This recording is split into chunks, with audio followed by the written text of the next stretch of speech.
Hi everyone, meu nome é Cláudio Silva e eu sou professor de inglês há 38 anos. Eu sempre amei a língua inglesa, mas eu tenho que concordar com vocês.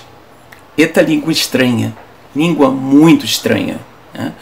Uma língua onde parteira é midwife e parteiro é man midwife.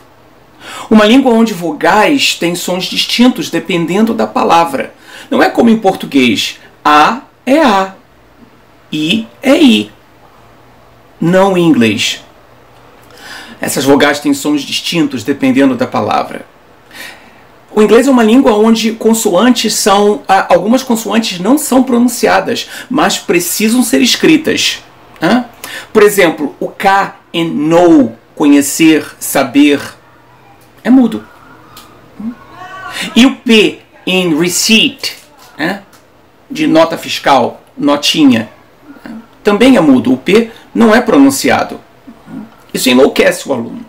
Eu sei. Não, o inglês, não como conhecemos hoje em dia, já era falado pelos celtas no ano 1000, se não me engano, 1000 antes de Cristo. No ano 44 depois de Cristo, os romanos invadiram a Europa e colonizaram as Ilhas Britânicas. Os celtas, coitadinhos, tinham medo dos romanos, né? Uma força invencível na época. O que eles fizeram?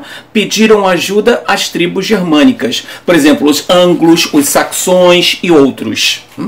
Mas, ao invés de ajudá-los, essas tribos os detonaram.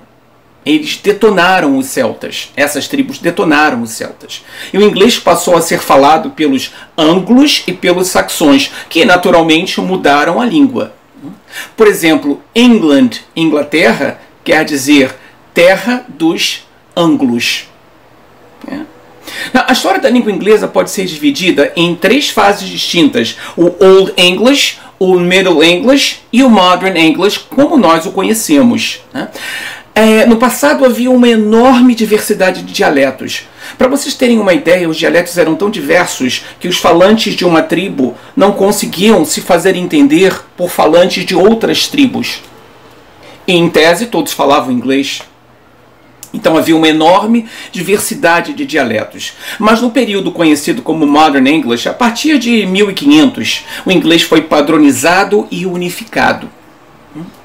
Que dialeto prevaleceu? O dialeto londrino, em parte devido à invenção da imprensa, em 1475, e de um sistema postal, em 1516. A classe média foi alfabetizada, passou a ler e a escrever. Este período coincidiu com uma reforma que nós chamamos de The Great Vowel Shift, ou a Grande Reforma Vocálica, que foi uma transformação na pronúncia ocorrida no sul da Inglaterra. Foi estudada, se não me engano, por um linguista dinamarquês, conhecido como Otto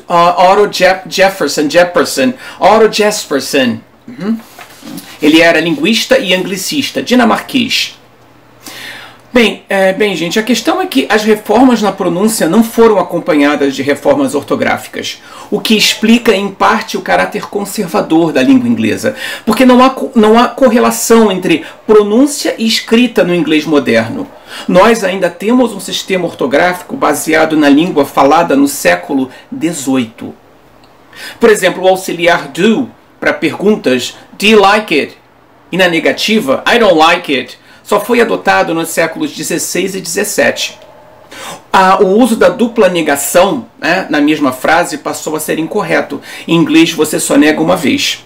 Em francês você pode negar até 3 vezes. Em português 2, mas em francês... em inglês somente uma. Enfim, esta é a língua inglesa, meus amigos. Maravilhosa e estranha.